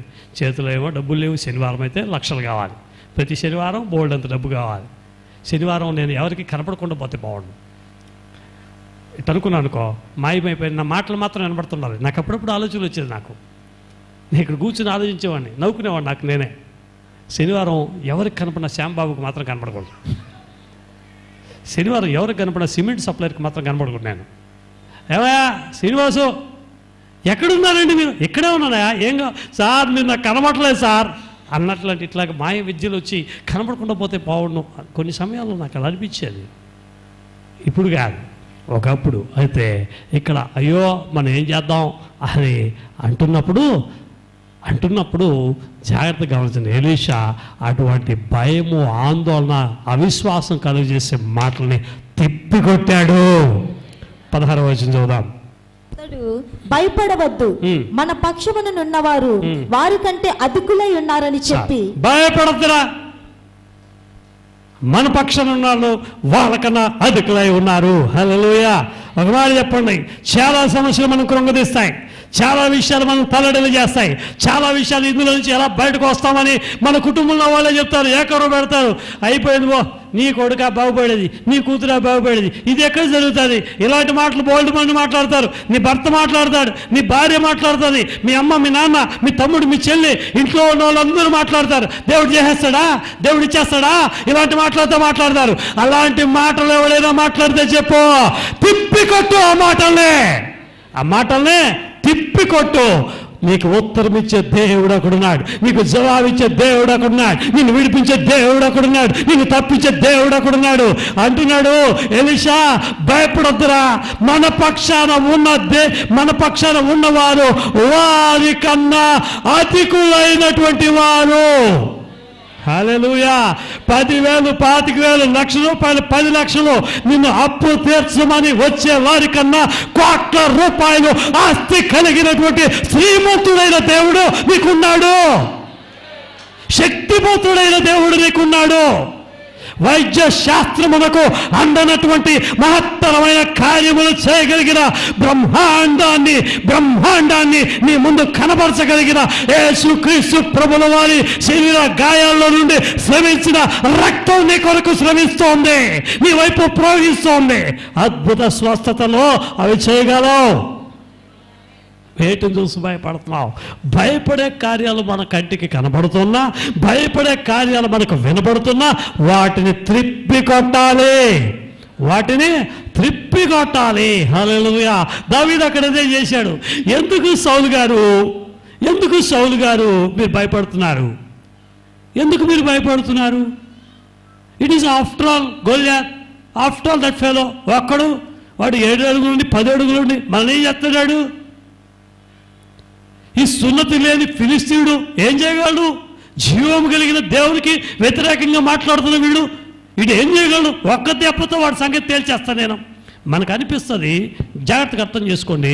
నేను అనుకుంటాను సౌలు రాజు బయట సింహాసనం మీద కూర్చుని ఉన్నాడు. బాగా అర్థం చేసుకోండి. సౌలు రాజు సింహాసనం మీద కూర్చొని, జస్ట్ గెట్ అన్ ఇమాజినేషన్. మీ ముందు ఆ దృశ్యాన్ని ఊహించుకోండి. నేను బైబిల్ మామూలుగా చదవను. I like to see the characteristics in front of mind. నేను ఎందుకు ఇన్వాల్వ్ అయ్యి మాట్లాడగలుగుతానంటే ఆ క్యారెక్టర్ నా కళ్ళు ముందు నేను ఊహించుకుంటాను. గమనించండి, ఇప్పుడు సింహాసనం మీద కూర్చొని ఉన్నాడు ఎవరో సౌలు. దావీదు వచ్చి పుట్టాడు, ఎదురు రాజు కాబట్టి రాజు ముందు కూర్చోడు. సీటు కూడా ఆఫర్ చేసేవాడు పిల్లవాడు కాబట్టి. ఆడు చిన్న యవనస్తుడు, 17 years ఓల్డ్ బాయ్ అక్కడ నిలబడుకొని ఉంటాడు. మాట్లాడుతుంటే సౌలు ఇట్లా మాట్లాడుతుంటే, సార్ రాజుగారు చెప్పండి, ఈ జీవము కలిగిన దేవుని గురించి వ్యతిరేకంగా మాట్లాడిన సున్నతిలేని ఫిలిస్తీయుడు ఏం చేస్తాడు? నేను చంపి పారేస్తాను సార్. లేకపోతే ఒకసారి సింహం వచ్చింది సార్, ఒకసారి ఎలుగుబంటి వచ్చింది సార్, నేను చంపేశాను సార్ దాన్ని, ఈడాను సార్ అని చెప్తుంటే నేను అనుకుంటాను సౌలు ఎలా చూసాడు, రేపు బచ్చేగాడరా వీడు ఏదో సింహం అంటాడు, పుల్లు అంటాడు, కథలు చెప్తున్నాడు. కానీ ఇక్కడ ఉండేది పెద్ద దెయ్యురా వీడు, పెద్ద రాక్షసుడురా వీడు తెలియకుండా పిల్లడు పిల్ల చేష్టలు పిల్ల మాటలు మాట్లాడుతున్నాడు, వీడి పక్క తీసుకెళ్ళంటారా బాబు, ఆల్రెడీ ఇరిటేషన్లో ఉన్న వీడు వచ్చి ఇరిటేట్ చేస్తున్నాడు అన్నట్టుగా చూసి ఉంటాడు అనుకుంటున్నాను నేను. అలా చూసి ఉంటాడు అండి, అలా చూసింటాడు ఆ విధంగా. హల్లెలూయా. అయితే దావీదు నమ్మకం ఏంటంటే సింహాన్ని చంపించగలిగింది దేవుడే, ఎలుగుబంటిని చంపించగలిగిన దేవుడే, ఆటే చంపించినాడు, వీటిని కూడా చంపించగలడు అన్నటువంటి తిప్పి కొట్టగలిగినటువంటి విశ్వాసం దావీదులో ఉన్నది. హల్లెలూయా. ఇక్కడ అనేక సందర్భాల్లో మన కుటుంబీకులు మన బద్ధ శత్రువులుగా ఉంటారు. మన కుటుంబంలో వాళ్ళు మనం ఎంత కృంగదీస్తుంటారు. వాళ్ళకి ప్రార్థన ఉండదు, ప్రార్థించే వాళ్ళని ప్రార్థించనీరు. పరిస్థితులు అంతా మనం కృంగదీస్తూ ఉంటాయి, వ్యతిరేకంగా కనబడుతుంటాయి. మన ప్రయత్నాలు మనం చేయాలమ్మా, దేవుడి ప్రయత్నాలు దేవుడు చేస్తాడు కానీ అంటూ ఉంటారు. గమనించండి, మానవ ప్రయత్నం వల్ల నువ్వు సాధించలేనిది ప్రార్థన ప్రయత్నం వల్ల సమస్తము నీకు సాధ్యమే. మేధస్సు చేయలేనటువంటి కార్యమో మోకాలి ప్రార్థన చేస్తుంది. క్రైస్తవ జీవితానికి ఈరోజు విన్న ఆరాధనలో క్రైస్తవ జీవితానికి ప్రార్థన వెన్నెముక మాత్రం కాదు, ప్రార్థన క్రీస్తు యేసు చిందించినటువంటి రక్తము వంటి మన శరీరంలో జీవం కలిగిన ఒక మనిషి జీవించాలంటే, సమస్త శరీర భాగాలకి ఆక్సిజన్ అంది ప్రతి శరీర భాగం పనిచేయాలంటే రక్తము ఎంత అవసరమో, క్రైస్తవ జీవితంలో జయకరమైనటువంటి జీవితం జీవించడానికి మనకు క్రీస్తు యేసు ప్రార్థన రక్తం అంత అవసరమై ఉన్నది. హల్లెలూయా. ప్రార్థన రక్తము వంటిది. రక్తం ఉంటే జీవంతో ఉంటాం. మనిషి సమస్య వెళ్ళిపోయేది ఎప్పుడు, మనిషి పాలిపోయేది ఎప్పుడు, ఉండవలసినటువంటి రక్తం కన్నా కొంత పర్సంటేజ్ తగ్గినప్పుడు. నీకు 8%, నీకు 7%, నీకు 6% ఉంది, నీకు 12 ఉండాలి, 11 ఉండాలి అని చెప్తారే. అది తగ్గినప్పుడు బలహీనతలు వస్తాయి. నీలో కూడా ప్రార్థన అనే రక్తము తగ్గినప్పుడు సమస్య వెళ్ళిపోతావు. హల్లెలూయా. వీడు ధైర్యంగా చెప్తున్నాడు, అప్పుడు చంపేశాను రాజుగారు, వీడంత బచ్చాగాడు. హల్లెలూయా. అప్పుడు నీ సమస్యలంతా తీర్చిన దేవుడు ఇప్పుడు కూడా ఈ బచ్చా సమస్యను తీర్చగలడు. నమ్మితే చెప్పండి కూడా దేవుడిని మహిమపరచాలి. హల్లెలూయా, హల్లెలూయా. ఆడేం చేశాడు? భయపెట్టే మాటలు పలికాడు. ఎవరు? దైవజనుడు యొక్క పనివాడు. అయితే ఇతను ఏం చేశాడు? ఆ భయపడే మాటల్ని తిప్పికొట్టి, వాడు భయపడ్డాడు అంటానికి అర్థమైపోతుంది. ఏం మాట అంటే ఏమంటున్నాడు? 15వ వచనంలో, ఏమి చేయదమని, అయ్యో ఇలా కూడా చెప్పాడు. అయ్యో ఏవాడా, ఇప్పుడు ఏం చేస్తాము? ఆడికి అనుకుంటుంటే మనసులో ఈ ఎలీషా లేదా అప్పగించేసి మన వెనక వైపు రూట్ ఉట్టి పారిపోదాం అన్నటువంటి మనసులో ఒక మాట. ఈయన ఏమైనా కరెక్ట్గా ఆన్సర్ ఇవ్వకపోతే, ఎలీషా కరెక్ట్గా ఆన్సర్ ఇవ్వకపోతే, అయ్యో వాడా ఇప్పుడు ఏం చేద్దాము అంటే, ఈయన కానీ కరెక్ట్గా ప్రాపర్గా ఆన్సర్ ఇవ్వకపోతే ఏం చేద్దాం అనుకుంటున్నాడు? పారిపోదాం అనుకున్నట్టుండే. సెకండ్ రూట్ ఏంటి, ఎలా పోవాలి? ఆయన కూడా అప్పుడు ఏమోనైనా నాకు అర్థం కాలేదు అని చెప్తే ఏం చేయాలి? వీడికి సెకండ్ థాట్ వచ్చేసి ఉంటుంది, ఎలా తప్పించుకోవాలి? ఈరోజు చాలా కుటుంబాలు అట్లాంటి ప్రాబ్లంలో ఉన్నారు. సమస్యకు పారిపోవడం ప్రాబ్లం సమాధానం కాదు. నీ ఆర్థిక సమస్య నుంచి పారిపోవడం ఇంకో చోట దూరంగా, నువ్వు ఎక్కడికి వెళ్ళినా నీడలాగా నీ సమస్యను వెన్నట్టుతూనే ఉంటుంది. తాత్కాలికంగా ఒకవేళ నీ సమస్యను వెంబడిస్తూ రాకపోవచ్చేమో కానీ, రాకపోయినట్టు అనిపిస్తుందేమో కానీ, ఖచ్చితంగా అది నిన్ను వెంబడిస్తూనే ఉంటుంది. సమస్యకు పారిపోవడము పరిష్కారము కానే కాదు, వాటిని ఎదిరించి నిలబడమే పరిష్కారమై ఉన్నది.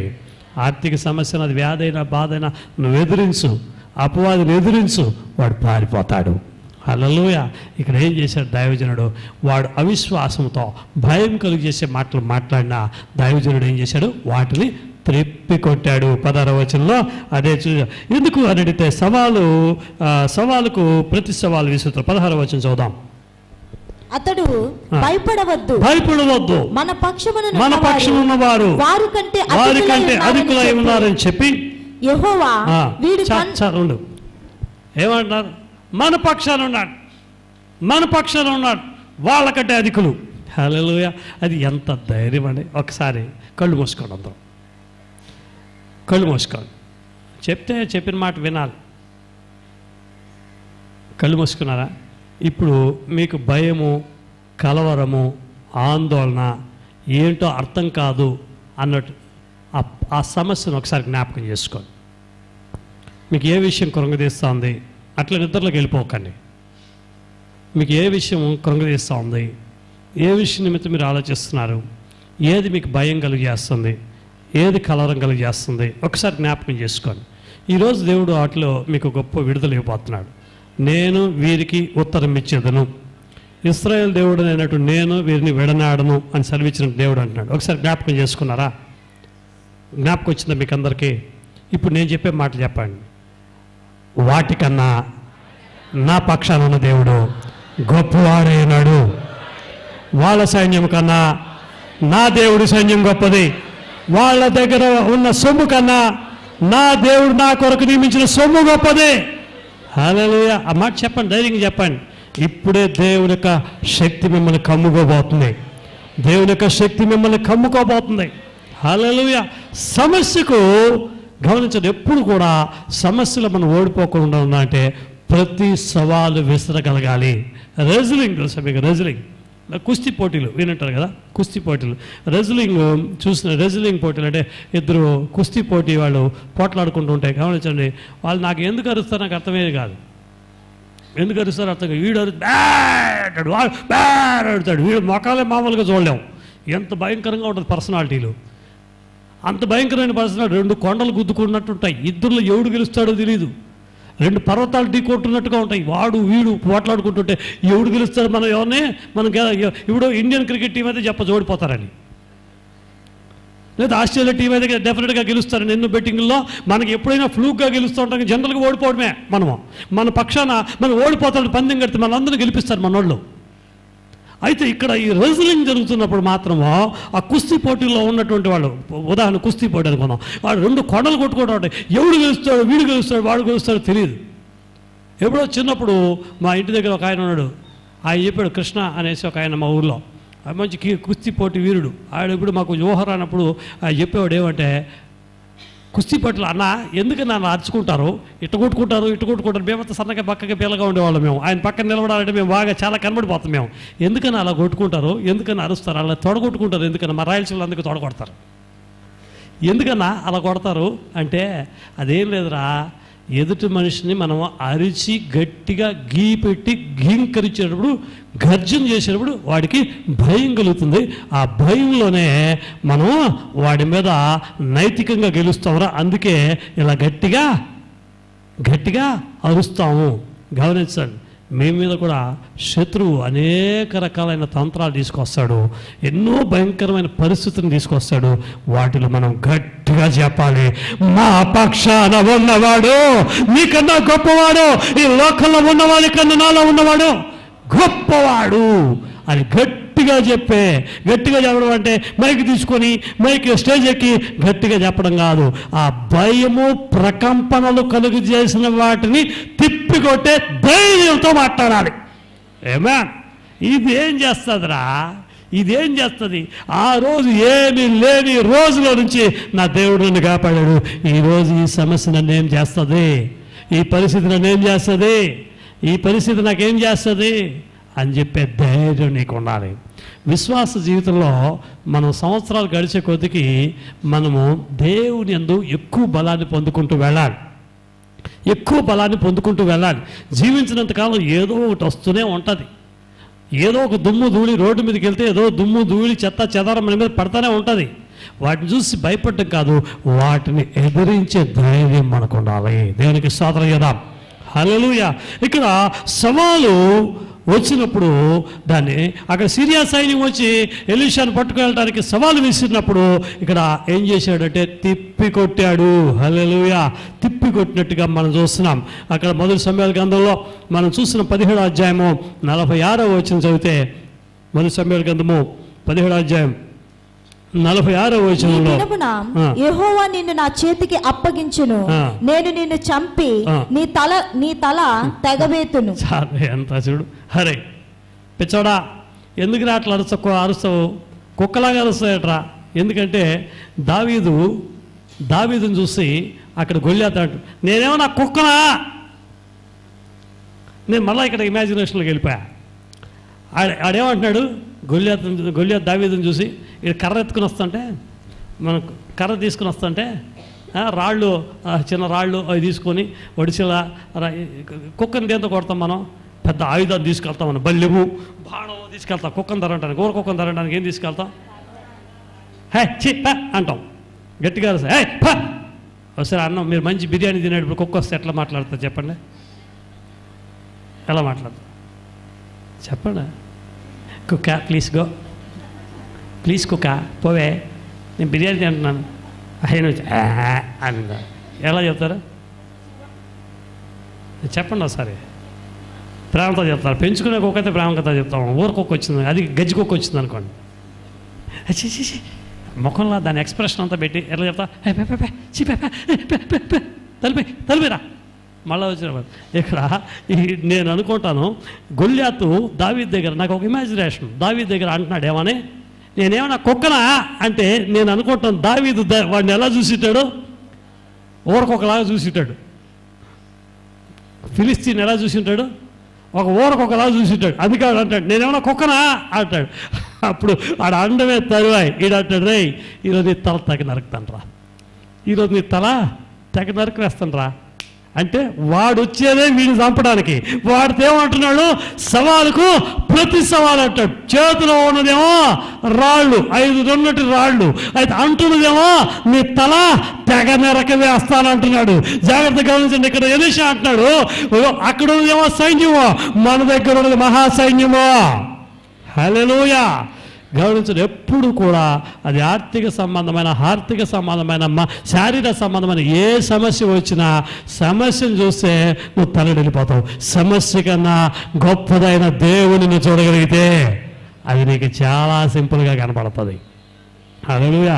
నేను ఎప్పుడు ఒక మాట చెబుతుంటాను, నేను నా బిజినెస్లో నాకు అలవాటు, నేను వ్యాపారం చేసిన, ఇది చేతిలో ఉన్నటువంటి చిన్న చెక్క ముక్క, ఇది చిన్న పేపర్ వైట్ లాంటిది, ఇక్కడ పేపర్ ఎగిరిపోకుండా పెట్టారు, చిన్న డైమండ్ షేప్డ్ వుడన్ పీస్, ఒక చిన్న వుడన్ పీస్. ఇప్పుడు నేను మీకు అడ్డంగా పెడుతున్నా, మీ ముందు పెడుతున్నా నేను, అయినా మిమ్మల్ని అందరిని నేను నా కళ్ళ ముందు పెట్టుకున్నా, అయినప్పటికీ నేను మిమ్మల్ని అందరిని చూడగలుగుతున్నా. ఎందుకని? ఇది ఎక్కడుంది? చేతిలో ఉంది, దూరంగా ఉంది. అయితే ఈ వెబ్ లేకపోతే ఈ వుడ్ పీస్ని తెచ్చుకుంటున్నా, ఇప్పుడు కళ్ళ దగ్గర తీసుకొచ్చా, నా కళ్ళ ముందు పెట్టా, ఇప్పుడు మీరు నాకు ఎవరు కనపట్లా. Are you following? ఇప్పుడు మీరు నాకెవరు కనపట్లా. ఎందుకని? ఇదే చిన్న మొక్క దూరంగా ఉన్నప్పుడు మీరందరూ నాకు కనబడేటట్టుగా ఉంది. ఇదే చిన్న మొక్క ఇప్పుడు నా కళ్ళ దగ్గరికి వచ్చేసరికి మీరందరూ కూడా కనుమరుగైపోయారు. అంటే సమస్య మన చేతిలో ఉన్నంత కాలం అది మనల్నేమి చేయదు. సమస్య మన దగ్గరికి తీసుకొస్తే అవతల ఉన్న పరిష్కారము చూడలేనంతగా సమస్యే మన నేత్రాలు మూసివేస్తుంది. సమస్య ఎప్పుడు కూడా మన కాళ్ళ కింద ఉండాలి, సమస్య ఎప్పుడు కూడా మన చేతుల్లో ఉండాలి, కానీ వాటిని చూసి తల్లడిల్లకూడదు. దేవునికి స్తోత్రం చేద్దాం. హల్లెలూయా. నా బిజినెస్లో అయినా ఈరోజు పరిచయంలో అయినా కూడా నేను సమస్యను దూరంగా పెడతాను, కానీ నా దగ్గరికి ఏ రోజు కూడా అనుమతించను. ఎందుకంటే సమస్యను పరిష్కరించగలిగిన గొప్ప దేవుడు మాతో ఉన్నాడు. వాటికన్నా గొప్ప దేవుడు మనలో ఉన్నాడు, మనతో ఉన్నాడు, మన కొరకు ఉన్నాడు అన్న విశ్వాసంతో కూడినటువంటి మాటలు ఉచ్చరించగలగాలి. దేవునికి మనసారా స్తోత్రం చేద్దామా? హల్లెలూయా. నమ్మశక్యము కానటువంటి దేవుని కార్యాలు మనం జ్ఞాపకం చేసుకున్నప్పుడు మాత్రమే అటువంటి మాటలు మనం పలకగలుగుతాం. దేవునికి స్తోత్రం చేద్దాం. ఇక్కడ అదే చెప్పాడు, సవాలు విసిరి మాట్లాడాడు దావీదు, అక్కడ సవాలు విసిరి చెబుతున్నాడు ఇక్కడ ఎలీషా. నా ప్రియమైన దేవుని బిడ్డలారా, విశ్వాసపు ఒప్పుకోలు ఎంతటి సమస్యలో నుండైనా మనల్ని విడిపిస్తుంది, ఎంతటి సమస్యలో నుండైనా మనకు పరిష్కారం చూపిస్తుంది. 2016 ఫిబ్రవరి మాసం యెహోవా గొప్ప కార్యము చేస్తున్నది, అన్య జనాంగము చెప్పుకునే కార్యాలు దేవుడు చేస్తాడు అని విశ్వాసంతో ఒప్పుకుంటే నిశ్చయంగా అటువంటి గొప్ప కార్యాలు మన జీవితంలో చేస్తాడు. ఈరోజు ఎందుకు అప్పులను చూసి ఎందుకు గొడవ పడుతున్నాం మనం? నేను సాధారణంగా చూస్తుంటాను. నేను ఆ సమస్య నుంచి బయటకు వచ్చినానే. మనకన్నా నోరు ఎక్కువగా, మనకన్నా బలము, మనకన్నా పలుకుబడి, మనకన్నా అన్ని ఎక్కువగా ఉండే అప్పుల దగ్గర నోరు తెరం, అన్న ప్లీజ్ అన్న కొంచెం హెల్ప్ చేయన్న, టైం ఇవ్వన్నా అని అడుక్కుంటాం. ఎందుకంటే వాడు కొడతాడు కాబట్టి, వాడు తిడతాడు కాబట్టి, వాడు నానా మాటలు అంటాడు కాబట్టి. మనకి ఈక్వల్గా ఉన్నాడు ఎవడన్నా అప్పించాడు అనుకోండి, ఉదాహరణకి సంఘంలో ఎవరికి ఇచ్చుకున్నారనుకోండి, ఏంట్రా ఇవ్వను, ఏం పీకో, ఎవడు చెప్పుకో, ఇలాంటి మాటలు మాట్లాడతాం. కారణం ఏంటి అని అడిగినట్లయితే, మనకన్నా వీడు సమఉజ్జీగా కనబడుతున్నాడు, వీడిని మనం మాట్లాడచ్చు అని. అది తప్పు, అది నేరం. అది చేయి చాపి తీసుకునేటప్పుడు ఆ రోజు ఉండాలి, తిరిగి ఇవ్వగలగాలి, తిరిగి ఇచ్చేయాలని. నువ్వు తీసుకున్న అప్పు తిరిగి చెల్లించకపోతే దేవుడు నీ యొక్క అప్పులు తీర్చడు, నువ్వు సమస్య నుంచి బయటకు రాలేవు, దేవుడు నిన్ను క్షమించడు. దయచేసి జ్ఞాపకం ఉంచుకోండి, అప్పు తీసుకునే ఎవరికైనా మోసం చేస్తే ఆ అప్పు తిరిగి చెల్లించే అవకాశం నీకుండి తిరిగి చెల్లించకపోతే మాత్రము దేవుడు వాళ్ళని గుర్తుంచుకుంటాడు. జాగ్రత్త గమనించినట్లయితే మనకు సమఉజ్జీగా ఉన్నన్ని గట్టిగా మాట్లాడడం, కానీ మనకన్నా భయం ఉన్నవాడిని చూసి భయపడతాం, మనం కలవరపడతాం. ఎందుకంటే వాడు మనం తిడతాడేమో, కొడతాడేమో, ఇంటి ముందు వచ్చి గొడవ చేస్తాడేమో అని. జాగ్రత్తగా అర్థం చేసుకోండి. అలాగనే మనకన్నా గొడవ చేసేవాడి కన్నా మనలో ఉన్నటువంటి దేవుడు గొప్పవాడు అని నువ్వు గుర్తిస్తే ఆ సమస్యను చూసి నువ్వు ఏ విధంగా స్పందిస్తావు? సవాలుతో మాట్లాడగలుగుతావు. నా దేవుడు వాటిలో వచ్చి విడిపించగలడు. అంటే నేను సవాల్తో వచ్చి వాళ్ళ దగ్గరికి రండిరా చూసుకుందాం, తేల్చుకుందాం అని గొడవపడడం కాదు. నా దేవుడు ఈ సమస్యలో నుండి విడిపించగలడు, తప్పించగలడు, నన్ను తీసి ఈ పూర్తి విడుదల ఇవ్వగలడు అని మనం ప్రార్థించే మనసు మనకు ఉండాలి. దేవునికి స్తోత్రం చేద్దాం. హల్లెలూయా. దేవుడు మనతో ఉన్నాడు అని నమ్మినప్పుడే ఈ విధమైన కార్యాలు జరుగుతాయి. నేను ముగింపులోకి వస్తున్నాను. చూసాం, మొదటిగా ఏం చూసాం? దేవుడు యెహోవా వారికి ఉత్తరం ఇచ్చను, ఇశ్రాయేలు దేవుడు అయినటువంటి దేవుడు వారిని విడనాడను అని చెప్పినటువంటి కార్యాలు మన జీవితంలో జరగాలంటే మొట్టమొదటిగా దేవుడు గతంలో మనకు చేసినటువంటి కార్యాలు మనము జ్ఞాపకం చేసుకోవాలి. ఎస్, ఆ రోజు ఇచ్చాడు. కొన్ని సందర్భాలు ఆ రోజు జవాబు ఇచ్చి మరలా మనం ఓడిపోయి ఉండొచ్చు, మరలా మనకు జరగకుండా ఉండొచ్చు, మరలా కొన్ని ఓడిపోయి ఉండొచ్చు. అయినంత మాత్రాన ఓటమి పర్మనెంట్ కాదు. ఓటమి అనేది టెంపరరీ. నీకు ఇవ్వబోయే జయం ముందు నేడు నువ్వు, ఒక మాట ఉంటుంది రోమపత్రికలో, అలా దేవుడు కలుగు చేసే చూపించబోయే మహిమ ఎదుట నేడు నువ్వు అనుభవిస్తున్నటువంటి శ్రమలు ఎన్నదగినవి కావు. దేవుడు నేను కూర్చొని పోయే ఆ డాబా మీద మీరందరూ కూడా చక్కగా ఒక జానెట్ ఎంట్రీ కొన్నా కూడా ఎంతమంది సొంత ఇల్లు కట్టుకోవాలనుకుంటున్నారు? చాలామంది కొన్నా. చెప్పండి, ఎంత ఉంటుంది జుట్టు మనకి? దానికి రబ్బర్ బ్యాండ్ సైజే దొరకదు స్టేట్లో. రబ్బర్ బ్యాండే దొరకదు దానికి. మామూలుగా ఇవి మనం క్యాలెండర్ తగిలిస్తాం చూసావా, ఈ రబ్బర్ బ్యాండ్ తెచ్చుకొని దానికి వేసుకోవాలి జుట్టుకి. అయినప్పటికీ కూడా ఆ మాత్రం జుట్టు కూడా కీర్తన 2వ అంతస్తులో నిలబడి, బాల్కనీలో నిలబడి ఆ జుట్టు ఇలా వదిలేసి ఇలా దూకునేటట్టుగా దేవుడికి సొంత ఇల్లు ఇస్తాడు. హల్లెలూయా, సంతోషంగా. 2వ అంతస్తు. హల్లెలూయా. మేము ఏం ఏరియా అది, లక్ష్మీనగర్లో ఉండేవాళ్ళం. మా పక్కింట్లో ఒక ఆవిడ ఉండేది, బాగా క్లోజ్లే. వాళ్ళ అబ్బాయి మా అబ్బాయి బాగా క్లోజ్ ఫ్రెండ్స్. ఆవిడ పైన, మీ కింద అద్దెకు ఉండేవాళ్ళం, పైన ఇంట్లో హౌస్ ఓనర్ ఉండేది. పైన హౌస్ ఓనర్ వాళ్ళ కూతురు ఎప్పుడు జుట్టు ఇలా తీసుకొని తలకు పోసుకొని ఇలా జూకుంటూ ఉండేది. ఈమెకేమో మా పక్కింటి ఆవిడకి ఎప్పుడు కోపం గుర్రుగా చూసేది. ఆమె జుట్టు దూకుని ఆ జుట్టు కింద వేసి కరెక్ట్గా వాళ్ళ ఇంట్లోకి వెళ్ళేది. అది ఏమంటుందని అయ్యేదోలే, మీకు తెలుసు. అది తీసి ఏయింగ్ అనేది ఎక్కడ పడేది, కరెక్ట్గా ఈమెక ఇటు ముఖం పెట్టుకునేది. కాలగా ఉన్నానా వాళ్ళు మేము ఇల్లు కొన్నాం, ఒక అపార్ట్మెంట్ కొన్నాం. ఇప్పుడు సింగనగర్లో ఉంది. మా పక్కనే వాళ్ళది, FF1 వాళ్ళది, FF2 మాది. ఇప్పుడు యాక్చువల్గా వాళ్ళకి GF1 కొన్నారు, మెట్లు పక్కన కిందలు కొన్నారు, గ్రౌండ్ ఫ్లోర్ కొన్నారు. ఇప్పుడు ఉన్నట్టుండి పాస్టర్ గారు నాకు ఎలాగైనా ఫస్ట్ ఫ్లోర్ ఇప్పించండి అని నన్ను అడిగింది ఆవిడ. అప్పటికి అన్నీ అయిపోయినాయి. ఫస్ట్ ఫ్లోర్ GF1కి ఎవరు అడ్వాన్స్ ఇచ్చేశారు, FF1 కూడా ఎవరు అడ్వాన్స్ ఇచ్చేశారు. పాస్టర్ గారు నాకు అర్జెంటుగా ఆ ఇల్లు ఇప్పించండి, నాకు ఫస్ట్ ఫ్లోర్ కావాలి. ఎందుకమ్మా అన్న, కింద అయితే వాటర్ డ్రైనేజ్ అంతా బ్లాక్ అయిపోతుంది అనుకుంది. అయితే నాకు అప్పుడు గుర్తొచ్చింది, అందుకు కాదు, ఆ రోజు పై ఇంటి ఆవిడ జుట్టు దూకొని కింద వేసింది చూసావా, ఇప్పుడు కూడా ఈవిడ ఫస్ట్ ఫ్లోర్లో నించుని దువ్వాలి, జుట్టు కింద వేయాలి. కోరిక, మీ కోరికను దేవుడు సిద్ధింపజేయను గాక. హల్లెలూయా. చూడు, శ్రావణి చూడు చేతులు పైకెత్తాడు,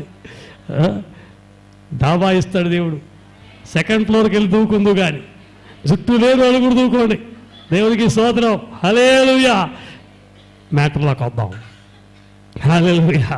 ఇక్కడ క్రియలు జ్ఞాపకం చేసుకోండి. దేవుడు గతంలో చేస్తాడు, అప్పుడు ఏడిపించాడు, అప్పుడు తప్పించాడు. I'm very serious. ఆ వ్యాధితో ఉన్నవా, ఆ రోజు స్వస్థతనిచ్చాడు, ఆ రోజు విడిపించాడు, ఆ రోజు తప్పించాడు, ఆ రోజు అద్భుతమైన రీతిలో కాపాడు. ఒకరోజు నేను పాస్టర్ గారు డిసెంబర్ 22వ తారీఖు రాత్రి హైదరాబాద్లో సికింద్రాబాద్లో పెళ్ళికి వెళ్ళి వస్తున్నాం. అందరూ వస్తున్నారు. ఆ ట్రైను నర్సాపూర్ ఎక్స్ప్రెస్ మరొక 5 నిమిషాల్లో, నేను 1వ నెంబర్ ప్లాట్ఫామ్లో ఉన్నాం, అది 9లోనో 10లోనో ఉంది.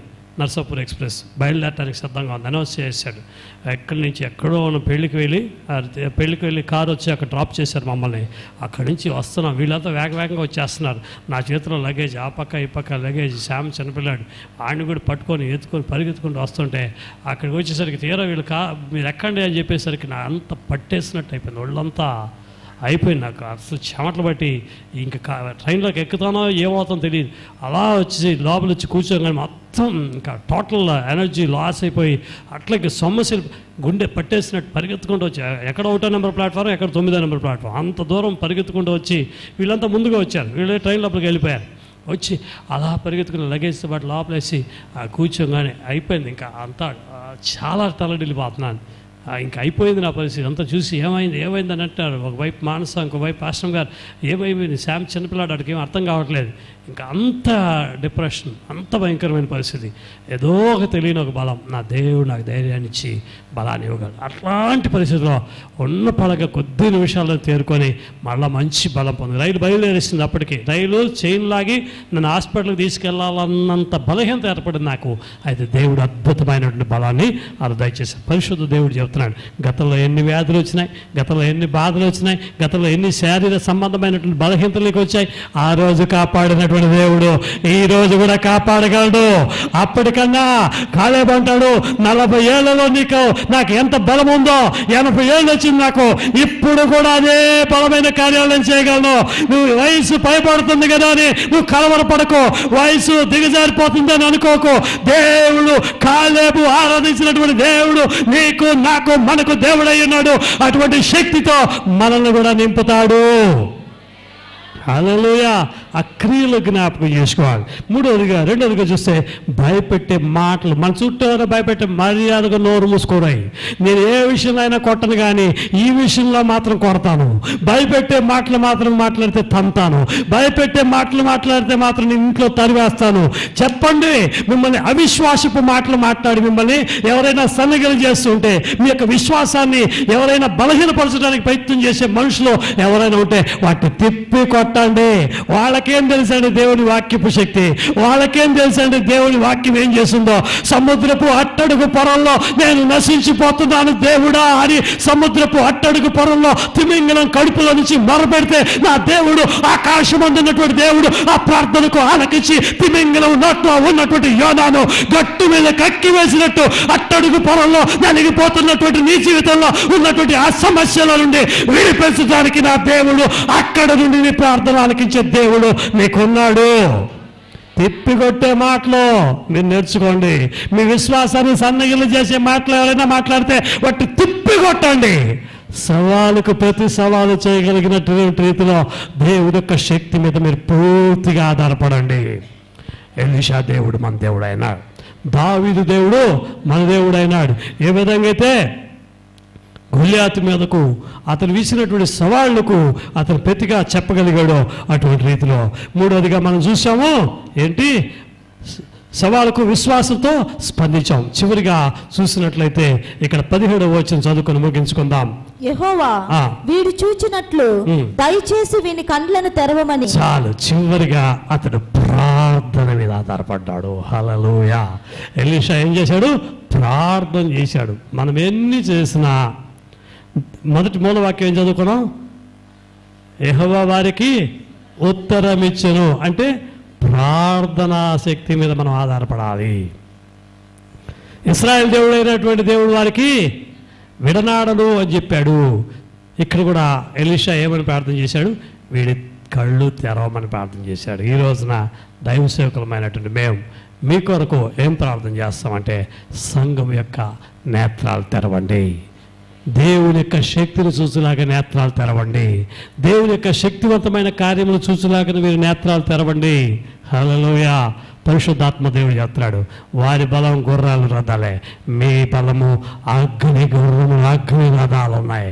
వాళ్ళ గుర్రాలు కాలిపోతాయి, చచ్చిపోతాయి, వాళ్ళ గుర్రాలు పతనమైపోతాయి. ప్రపంచంలోనే ఈజిప్ట్లో ఉన్నటువంటి ఫరో సైన్యంలో ఉన్నటువంటి గుర్రాలకు రథాలకు చాలా ప్రాముఖ్యత ఉంది. చరిత్ర చెప్తుంది ఫరో గుర్రములు రథములు చాలా గొప్పవి. ఫరో గుర్రాలు ఒక రథానికి 1-2 గుర్రాలు కాదంట, చాలా గుర్రాలు కాదు. అంత వేగవంతమైన జాతి గుర్రాలు వినియోగించేవారట. ఫరో గుర్రాలను యొక్క ఎర్ర సముద్రంలో ముంచివేసి వాటిలో నుండి ఇశ్రాయేల్ ప్రజలను తప్పించినటువంటి దేవుడు ఈరోజు నిన్ను చూసి చెప్తున్నాడు, ఎంతటి లోకపరమైనటువంటి శక్తివంతమైనటువంటి సాధనాలు నీకు వ్యతిరేకంగా ఉన్నా వాటిని కాల్చివేయగలిగిన, వాటిని ముంచివేయగలిగిన దేవుని అగ్ని రథములు సైన్యము నీకుంది. చెప్పండి, నాకు దేవుని సైన్యం ఉంది. ప్రభువే ముందు నిలిచి యుద్ధం చేయును, కలత చెంద కారణమే లేదుగా. ప్రభువే ముందు నిలిచి యుద్ధం చేయును, కలత చెంద కారణమే లేదుగా. మనము దైవ సైన్యమే కదా. హల్లెలూయా. మనము దైవ సైన్యమే కదా. మనము దైవ సైన్యమే కదా. హల్లెలూయా. మనము దైవ సైన్యమే కదా. యెహోవా నిసి, యెహోవా నిసి, యెహోవా నిసి. కలిసి పాడెదం పాడెదం మా ధ్వజము విజయ ధ్వజమే. హల్లెలూయా. మా ధ్వజము విజయ ధ్వజమే. మన యందు ఎట్టి బలము చాలును, నాదుడేసు సెలవిచ్చెను పోదము. మన యందు ఎట్టి బలము చాలును నాదురేసు సెలవిచ్చెను పోదము ఆయుధములు భుజబలం అవసరమా ఆయుధములు భుజబలం అవసరమా పరమదేవునాత్మ మనలో ఉండగా పరమదేవునాత్మ మనలో ఉండగా మనము దైవ సైన్యమే గదా హల్లెలూయా మనము దైవ సైన్యమే గదా యెహోవా నిసి యెహోవా నిసి యెహోవా నిసి అనుచు పాడెదం నా విజయ ధ్వజమే పాస్టర్ గారు ముందుగా నా ధ్వజము విజయ ధ్వజమే హల్లెలూయా స్తోత్రమే మన ఆయుధం అందరూ యేసు నామ శక్తి సామర్థ్యము హల్లెలూయా స్తోత్రమే మన ఆయుధం యేసు నామ శక్తి సామర్థ్యము యేసు రాకు వరకే పోరాటము జయము పొందుటే జీవిత ధ్యేయము యేసు రాక వరకే పోరాటము జయము పొందుటే జీవిత ధ్యేయము సిలువే మన జయ పతాకము హల్లెలూయా సిలువే మన జయ పతాకము యెహోవా నిసి యెహోవా నిసి యెహోవా నిసి అనుసు పాడెదం మా ధ్వజము విజయ ధ్వజమే హల్లెలూయా మా ధ్వజము విజయ ధ్వజమే మా ధ్వజము విజయ ధ్వజమే హల్లెలూయా మా ధ్వజము విజయ ధ్వజమే